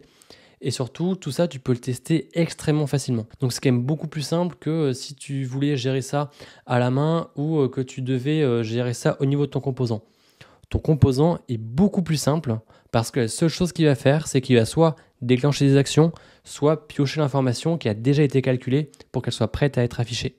Si on fait un petit récapitulatif, pour l'instant, on a récupéré les missions au tout début et à partir de ces données qui sont présentes dans le store, on les a surtout retravaillées dans les selectors pour que les composants puissent aller piocher directement les informations dont ils ont besoin et pour extraire toute cette partie logique de formatage des données de façon à ce qu'elles soient centralisées dans notre store, dans nos states. Donc maintenant, la prochaine fonctionnalité qu'on va développer, elle va être un peu différente parce que tu vois qu'ici, j'ai un formulaire qui va me permettre en fait d'envoyer une facture. Alors pour le moment, tu vois qu'ici, donc j'ai une liste de missions qui est définie en dur, mais l'idée, c'est que je vais pouvoir saisir ici une mission, je vais pouvoir sélectionner un mois à facturer. Donc tu vois que par exemple là sur le graphique, eh bien, on n'a pas encore envoyé de facture ni pour le mois de novembre, ni pour le mois de décembre. Donc le comportement qu'on voudrait faire, c'est que je pourrais vouloir sélectionner le mois de novembre. Ici, je pourrais renseigner un TJM et je pourrais indiquer le nombre de jours à facturer. Et ce que j'aimerais faire, c'est qu'à partir du moment où je vais cliquer sur le bouton « Envoyer la facture », eh bien, j'aimerais émettre une action, que cette action, eh bien, elle puisse interagir avec ma gateway, donc avec mon API, ou n'importe quelle autre source de données. Et une fois que j'aurai un retour donc, de mon API, par exemple, eh bien, je vais vouloir réagir dessus pour pouvoir venir mettre à jour ici mon graphique avec ma nouvelle facture. Et tu t'en doutes bien, mais ici, je peux sélectionner n'importe quelle mission, mais ça veut dire que si jamais je mets une facture sur une mission que j'ai sélectionnée, eh bien, je vais vouloir voir le chiffre du graphique montant en temps réel. Mais d'un autre côté, si jamais, par exemple, ici, je sélectionne Fancy Company, mais que j'ajoute une facture pour le Big Bang Company, eh bien, ici, je ne veux pas que ma donnée soit mise à jour, je ne veux pas voir de changement visuel parce que ce n'est pas impacté. Donc ce qui est intéressant, c'est que pour l'instant, eh bien, on a plus eu une utilisation un peu sous forme de getter, donc pour récupérer la donnée et pour pouvoir l'exploiter.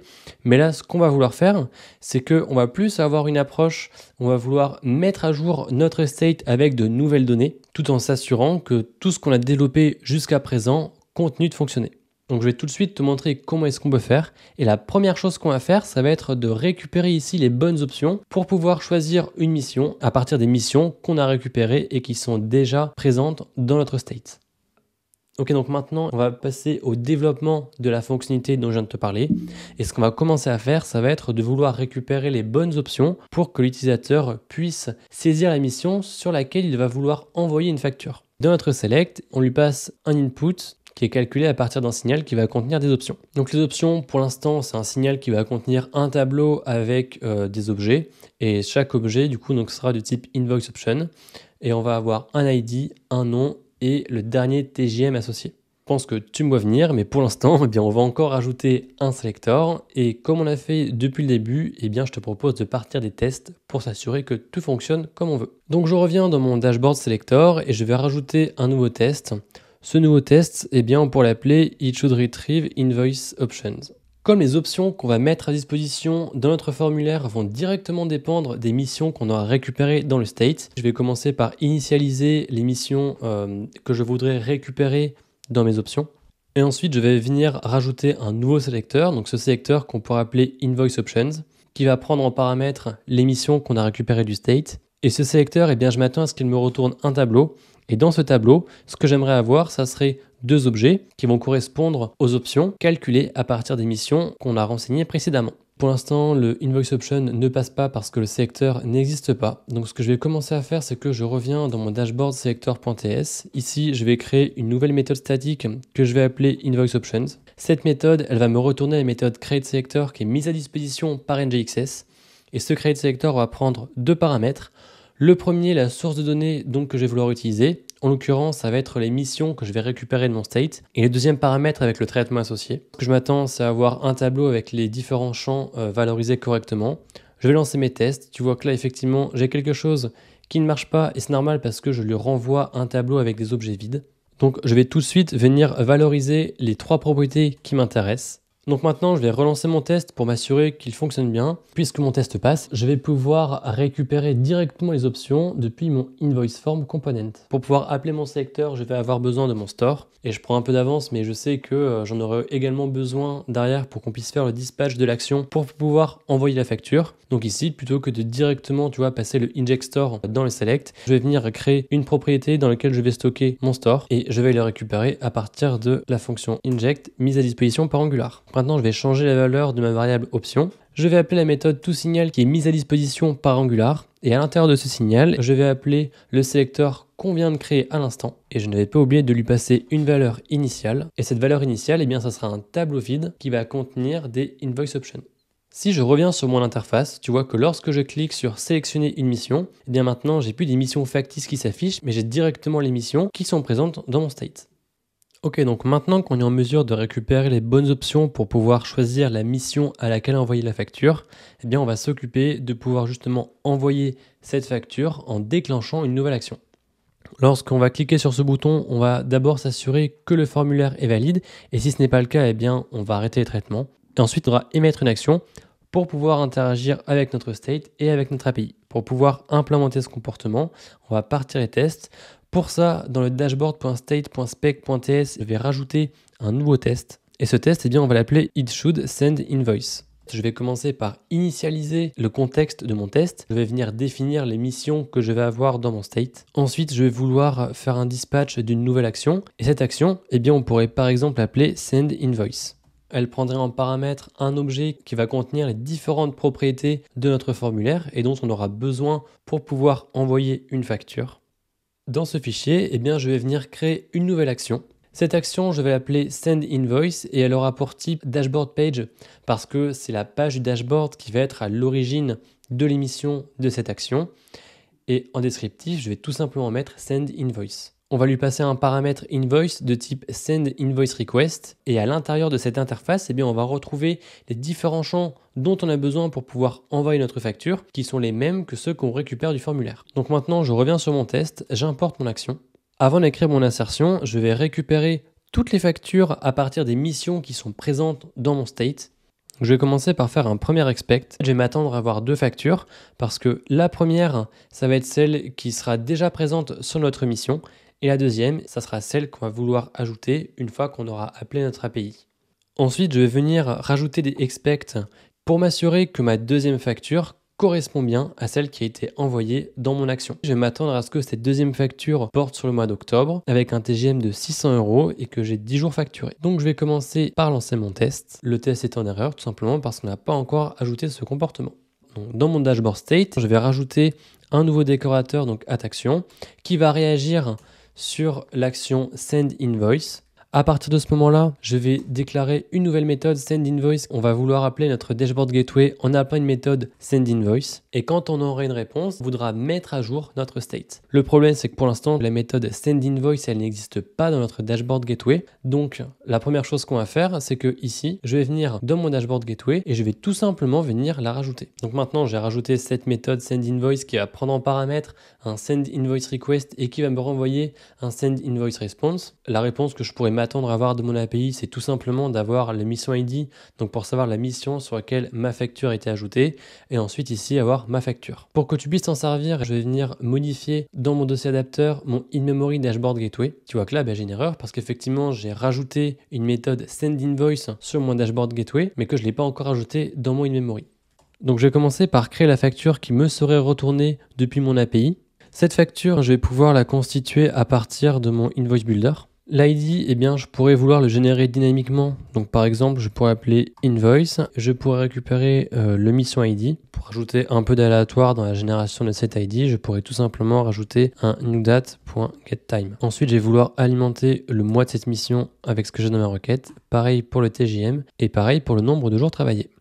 Ensuite, je vais venir mettre à jour les missions dans mon in-memory dashboard gateway parce qu'en situation réelle, eh bien, je m'attends à ce que cette facture soit ajoutée mais qu'elle soit également rattachée à mes missions.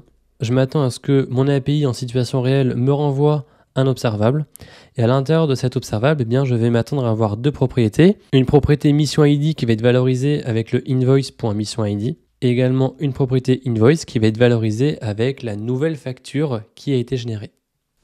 Donc maintenant, si on revient sur le dashboard state, tu vois que je suis en mesure d'appeler mon send invoice qui me renvoie bien un observable.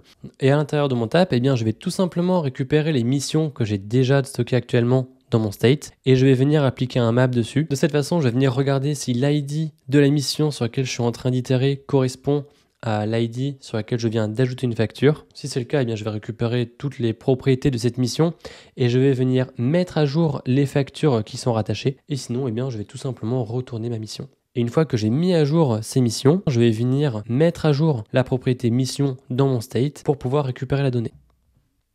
Maintenant, je vais relancer mon test pour m'assurer que tout fonctionne. Et donc, tu vois que le test passe ici. Ce qui veut dire que maintenant, depuis le state, eh bien, on est en mesure, lorsqu'on veut émettre l'action qu'on va vouloir envoyer une facture, on va venir appeler notre API. On va tenir compte de ce retour pour mettre à jour notre state en mettant à jour de mission pour pouvoir rajouter notre nouvelle facture sur la mission qui a été impactée. Donc maintenant, on est en mesure de mettre à jour notre state lorsqu'on va émettre une action send invoice. Mais tu vois, en fait, ici, on a à peu près la même situation qu'on avait lorsqu'on voulait récupérer l'émission. Et ça pourrait être intéressant d'avoir des actions un peu plus fines, à savoir une action formulée à la voix active, donc qui va t'indiquer que tu vas vraiment envoyer cette mission, mais que derrière, eh bien, la mise à jour du state, ça pourrait être intéressant de le faire via une autre action. Et cette action, eh bien, tu vas t'assurer de passer dedans uniquement lorsque tu auras un résultat suite à l'appel de ton API. Si on retourne dans le fichier dashboard.actions.ts, de la même façon en fait que lorsqu'on voulait émettre une action pour retrouver l'émission qui était formulée à la voix active, lorsqu'on va avoir un retour de notre API, donc ça sera plutôt quelque chose qu'on va préférer formuler à la voix passive parce que c'est une action en fait qui aura déjà été réalisée. À l'intérieur, tu pourrais imaginer avoir un paramètre donc qu'on appellerait response qui serait le type send invoice response. Donc maintenant, eh bien, on va revenir dans le state. Je vais récupérer le code que j'ai à l'intérieur. Et à l'intérieur de mon tab, plutôt que de venir mettre à jour mon state directement, je vais venir dispatch une autre action. Et cette action, ça va être l'action qu'on vient de créer, qui va être invoice sent et qui prendra en paramètre une réponse. Donc maintenant, on est en mesure d'émettre cette action lorsqu'on aura une réponse de notre API. Mais ce qui va nous rester à faire, c'est tout simplement de venir mettre à jour notre state. Et pour ça, eh bien, je pense que tu t'en doutes. Mais je vais rajouter ici une annotation @action de invoice sent. Je vais rajouter ma nouvelle méthode. Et à l'intérieur de cette méthode, eh bien, je vais tout simplement venir appeler le même code que j'avais avant, où je vais venir récupérer mes missions, mettre à jour la mission qui a été impactée en ajoutant ma nouvelle facture. Et ensuite, eh bien, je vais venir mettre à jour mon state. Pour m'assurer que tout continue de fonctionner, je vais de nouveau lancer mes tests. Mes tests passent toujours, donc on a implémenté ce comportement. Alors maintenant, on a implémenté ce comportement, mais tu vois qu'on ne le déclenche pas. Et puisqu'on ne déclenche pas cette action, lorsqu'on va cliquer sur le bouton, eh bien pour l'instant, rien ne va se passer. Lorsqu'on va cliquer sur le bouton, dans notre méthode sendInvoice, dans le invoice form component, on va appeler la méthode dispatch du store pour émettre notre action. Si je reviens sur mon interface, je vais sélectionner par exemple Big Bang Company. Pour le mois, je vais sélectionner le mois de novembre. Je vais dire que j'ai un TGM de 500 € et que je vais facturer 16 jours. Lorsque je clique sur envoyer la facture, tu vois que ça marche bien parce que j'ai ma nouvelle donnée qui est apparue. Mon chiffre d'affaires a été mis à jour et le nombre de jours facturés également. Je verrai deux comportements qu'on pourrait ajouter pour améliorer l'expérience utilisateur. Le premier, eh bien, ça serait tout simplement lorsque ta facture a été envoyée et que tu as un retour de ton API, ça pourrait être intéressant d'afficher un toast, tu vois ici, pour notifier ton utilisateur que ta facture a bien été envoyée, par exemple avec le montant de la facture. Et un deuxième comportement qui pourrait être intéressant à mettre en place, c'est tout simplement que si tout s'est bien passé, tu viennes réinitialiser tous les champs de ton formulaire pour éviter d'envoyer une autre facture par erreur. Et ces deux comportements, ils sont très intéressants parce que ça me permet d'aborder un autre point avec toi. C'est que lorsque tu vas interagir avec un store, dans ton state, tu vas vouloir échanger avec ton API ou avec n'importe quelle autre source de données pour pouvoir récupérer tes données. Tu vas vouloir mettre à jour ces données au fur et à mesure lorsque tu vas interagir avec ton application. Mais à aucun moment dans ton store, eh bien, tu ne devrais avoir de logique comme ça qui serait liée par exemple à de la redirection ou par rapport à de l'affichage dans ton composant, par rapport à la réinitialisation de ton formulaire. Il faut vraiment que la logique que tu aies à l'intérieur de ton store, ça soit des logiques qui concernent uniquement les données avec lesquelles tu aies envie de travailler. De la même manière, les sélecteurs auront uniquement un rôle d'aller piocher dans ton store pour te préparer la donnée. Mais dans ce cas-là, eh bien, tu vois qu'on a un comportement qu'on veut mettre en place et qui n'a pas vocation à être dans ton store. Donc ça, tu vas vouloir le faire dans ton composant. Et donc ça, c'est typiquement deux comportements qu'on mettra en place dans le composant. Je vais commencer par déclarer une nouvelle propriété en injectant la dépendance de action. Donc action, c'est quelque chose qui est mis à disposition par NGXS. Ça va te permettre d'écouter sur les différentes actions que tu vas émettre dans ton store et de pouvoir réagir en fonction de différents statuts. Et dans notre cas, on va vouloir écouter sur le fait que l'action d'envoyer la facture se soit bien passée, se soit déroulée correctement. Et à partir de ce moment-là, eh bien, on va vouloir récupérer la facture qui a été envoyée pour pouvoir venir afficher un message. Par exemple, vous venez d'envoyer une facture de 10 000 €. Et tu verras que c'est quelque chose qu'on peut faire très facilement justement grâce aux actions mises à disposition par NGXS. Donc ici, je vais commencer par créer une variable que je vais appeler invoiceSent. Elle va contenir un signal. Et pour venir alimenter ce signal, eh bien, je vais venir écouter sur mon action. Et à l'intérieur, je vais faire un pipe. NGXS te met également à disposition des opérateurs pour que tu puisses écouter sur l'émission d'action avec un certain statut. Dans notre cas, eh bien, on veut écouter sur Off Action Successful. Et en paramètre, ici, tu vas tout simplement lui passer ton action. Donc dans notre cas, ça va être le invoiceSent. Ce qu'on va vouloir faire en premier, eh bien, ça va tout simplement être de réinitialiser notre formulaire. Donc pour ça, on va vouloir faire un effet de bord sur notre observable. Donc on ne va pas venir modifier sa valeur directement. Donc ce qu'on peut faire, c'est qu'on va utiliser un tap. Et dans ce tap, je vais tout simplement appeler la méthode set sur mon signal pour lui passer un objet vide. Ensuite, on veut également afficher un message pour informer à l'utilisateur que la facture a bien été envoyée. Je retourne au niveau des propriétés de mon composant et je vais rajouter un alert service. Et pour pouvoir récupérer ce service, eh bien, je vais injecter une dépendance de mon TUI alert service. Le alert service de Taiga UI, donc qui est la librairie de composants qu'on utilise pour ce projet. Dedans, tu vas avoir une méthode open qui va te renvoyer un observable. Si tu es habitué à utiliser le MatDialog d'Angular Material, en fait, c'est exactement la même logique. Puisque le alert service va nous renvoyer un observable, je vais faire un switch map. Dans ce switch map, eh bien, je vais récupérer directement le résultat qui me sera retourné par l'opérateur offActionSuccessful. Ensuite, ce qui va me rester à faire, ça va être de renvoyer la méthode open que je vais appeler depuis mon alert service. En premier paramètre, eh bien, je vais lui passer le message que je souhaite afficher. Et dans un deuxième paramètre, tu vas pouvoir lui passer des informations complémentaires comme le type de message ainsi qu'un label que tu voudras afficher sur ton toast. Donc maintenant, si je reviens sur mon interface, je vais par exemple sélectionner la Fancy Company. Je vais vouloir facturer le mois de novembre avec un TJM de 600 € et pour 10 jours facturés. Lorsque je vais cliquer sur le bouton Envoyer la facture, tu vois que mon formulaire est bien réinitialisé, que j'ai bien mon message de toast qui s'affiche avec le montant de la facture qui a été envoyée et que ici, eh bien, j'ai mis à jour mon graphique, mon chiffre d'affaires et le nombre de jours facturés. Tu vois qu'ici, si on revient sur le code, c'est un comportement qu'on a pu introduire très facilement. Et si on a pu faire ça aussi facilement, eh bien ça fait écho à quelque chose dont je t'ai parlé un peu plus tôt dans cette vidéo.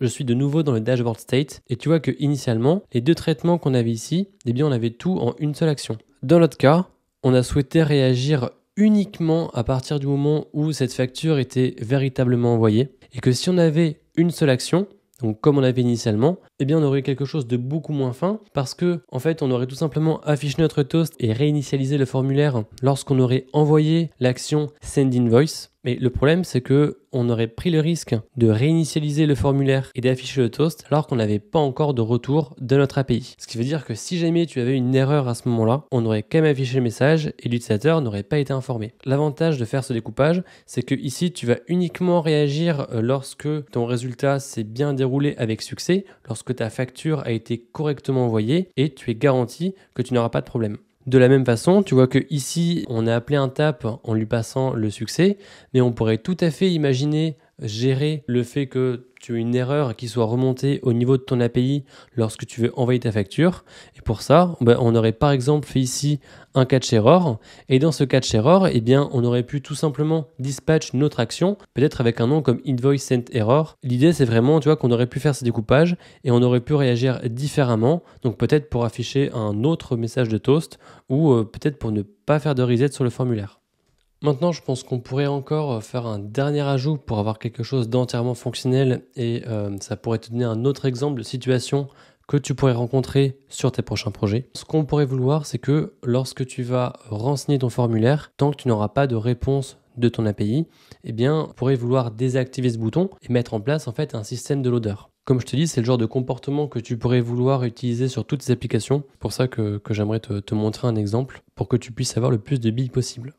Tu verras que ça va être très rapide à mettre en place, mais comme ça, tu auras un cas d'usage vraiment complet. Dans le dashboard state, eh bien, je vais commencer par ajouter une nouvelle propriété de mon modèle. Et cette propriété, eh bien, je vais appeler loading, qui sera un booléen. Dans mon default, eh bien, je vais lui passer une valeur par défaut en disant que je n'ai pas de chargement. Dans la valeur par défaut, ici, il faut que je rajoute ma propriété loading valorisée à false. Donc maintenant, je vais relancer les tests et j'ai quelque chose qui devrait passer. Cette propriété loading, eh bien, à quel moment est-ce qu'on voudra la valoriser ? Tout simplement ici, ça va être lorsqu'on va écouter sur l'action de send invoice avant de venir faire l'appel à notre API, eh bien, on pourrait appeler la méthode patchState sur notre contexte pour lui dire que le loading est à true. Et une fois qu'on va avoir le résultat donc dans le invoice sent, à ce moment-là, on pourrait repasser le loading à false. On va bien mettre à jour la donnée au niveau de notre state, mais ce qui va nous manquer, ça va être un selector pour pouvoir y accéder directement depuis notre composant. Et pour ça, puisque on n'a pas besoin de faire de traitement par rapport à notre propriété loading, en fait, on va la récupérer telle quelle.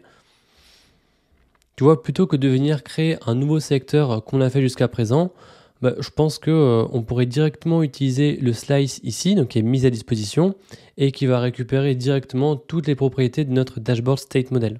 Donc maintenant, je vais retourner sur mon invoice form component. Dans ce composant, je vais tout simplement déclarer un nouveau signal. Ce signal, je vais l'appeler loading. Et comme on l'a fait jusqu'à présent, donc je vais utiliser la méthode toSignal. Je vais lui passer un observable qui va contenir le dashboard selector.slice.loading qui va récupérer directement la propriété de mon state. Ensuite, je vais lui passer une valeur par défaut que je vais venir valoriser à false. Sur mon bouton, je vais valoriser la propriété showLoader en lui passant la propriété loading avec la valeur de notre signal. Pour s'assurer que ce comportement fonctionne bien, on pourrait venir modifier notre méthode sendInvoice dans le InMemory Dashboard Gateway pour venir rajouter un délai à notre observable. Et comme ça, on pourra simuler qu'il y ait une latence et qu'on mette un peu de temps. Donc ce que je vais faire ici, c'est que je vais lui passer un délai de 2 secondes. Et maintenant, si je reviens sur mon interface, je vais sélectionner une mission. Un mois à facturer, je vais prendre le mois de novembre avec un TJM de 550. Je vais dire que j'ai travaillé 18 jours et lorsque je vais cliquer sur envoyer la facture, tu vois que j'ai bien l'odeur qui s'affiche. Donc je n'ai plus la possibilité en fait de venir cliquer sur le bouton. Et tu as bien vu que ici, le toast, la réinitialisation du formulaire et la mise à jour de mon graphique et de mes chiffres ici, c'est fait uniquement lorsque j'ai eu le résultat de mon API. Ok, donc tu vois qu'on a terminé de développer notre dashboard. Dans ce dashboard, on a utilisé du state management et on a utilisé un store pour faire les différentes interactions. En fait, pour faire un petit récapitulatif, il y a quand même plusieurs points à garder en tête lorsque tu veux travailler avec un store. Le premier, c'est que c'est important de bien découper tes traitements dans des actions. Donc moi, ce que j'aime bien faire, c'est lorsque je vais vouloir contacter mon API, je vais utiliser un type d'action à la voix active. Et par contre, quand je vais réagir sur un événement qui s'est déjà produit, là, je vais plus utiliser un type d'action formulé à la voix passive. Il ne faut pas que tu hésites à découper tes actions pour que tu puisses avoir le niveau de granularité le plus fin possible. Et tu vois, typiquement, c'est ce qui nous a permis de pouvoir réagir à l'ajout d'une facture uniquement après qu'on ait un retour de notre API. Et ensuite, un point qui est à garder en tête et qui est vraiment important, je pense, si tu travailles avec un store, parce que c'est ce qui va te permettre de garder des choses simples. C'est tout simplement que le rôle de ta vue ou de ton composant, ça va être d'émettre des actions pour pouvoir en fait notifier ton store qu'il se passe des traitements, que ton utilisateur va faire des actions. Donc, dans notre cas, ça pourrait être de notifier ton store que ton utilisateur va sélectionner une mission ou bien qu'il va envoyer une facture. Et derrière, toute la partie traitement de cette donnée, tu vas la faire dans ton store. Un autre point important à garder en tête, c'est que dans ton store, tu ne vas avoir que des traitements qui sont liés directement à tes données, donc que ce soit pour aller les récupérer ou pour aller les alimenter dans les propriétés de ton state. Mais si tu as d'autres besoins qui vont être liés à ton affichage, comme par exemple afficher un toast, venir mettre à jour ton formulaire ou des traitements similaires, ça c'est quelque chose qui n'a absolument pas sa place dans ton store et du coup tu vas préférer le faire directement dans ton composant. Et enfin, un dernier point sur lequel j'aimerais attirer ton attention. Alors, on en a déjà parlé un peu au début de la vidéo, mais très souvent, lorsque j'entends des personnes parler de store, j'ai l'impression que c'est souvent uniquement pour pouvoir partager des données qui seront communes à ton application. Mais comme tu as pu le voir ici, donc sur notre dashboard, c'est pas des données qui vont être communes à toute notre application parce que ce sera un écran à part entière. Mais en utilisant un store, ça te permet d'extraire toute la partie logique de tes composants et donc de centraliser tous tes traitements à un seul endroit. Et derrière, tu as quelque chose qui va être beaucoup plus facile à tester et beaucoup plus facile à développer et à maintenir. Parce qu'au final, tu vas juste tester des objets qui sont valorisés correctement et que tu vas bien formater les données pour qu'elles soient prêtes à être utilisées dans tes composants. Donc utiliser un store, c'est très bien pour pouvoir travailler avec des données qui vont être communes dans ton application. Donc ça, c'est un fait.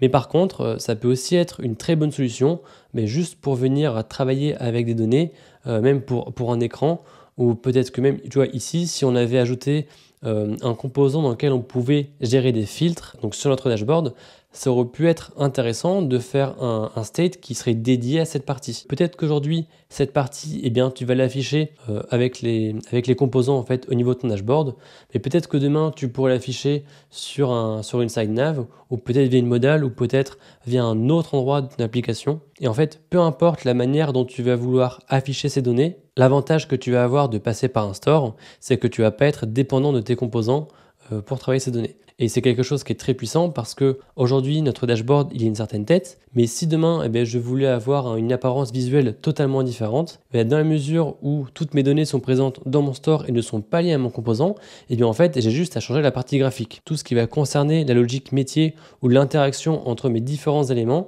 c'est quelque chose qui est totalement abstrait par mon store, ce qui fait que si demain je veux changer uniquement l'apparence, j'aurai juste à me brancher sur mes secteurs déjà existants. Donc j'aurais peut-être besoin de les modifier un peu pour adapter la donnée, mais tu vois que tout le travail sera déjà fait et j'aurai pas besoin de le refaire après. J'espère que cette vidéo t'a aidé à y voir plus clair sur comment tu pouvais implémenter un store et comment est-ce que tu pouvais t'en servir. Si tu as apprécié la vidéo, n'hésite pas à mettre un j'aime et à t'abonner à la chaîne pour être notifié des prochaines. Et si tu as la moindre question, n'hésite pas à la poser en commentaire ou à m'envoyer directement un message sur LinkedIn. Je te mettrai le lien dans la description. Salut!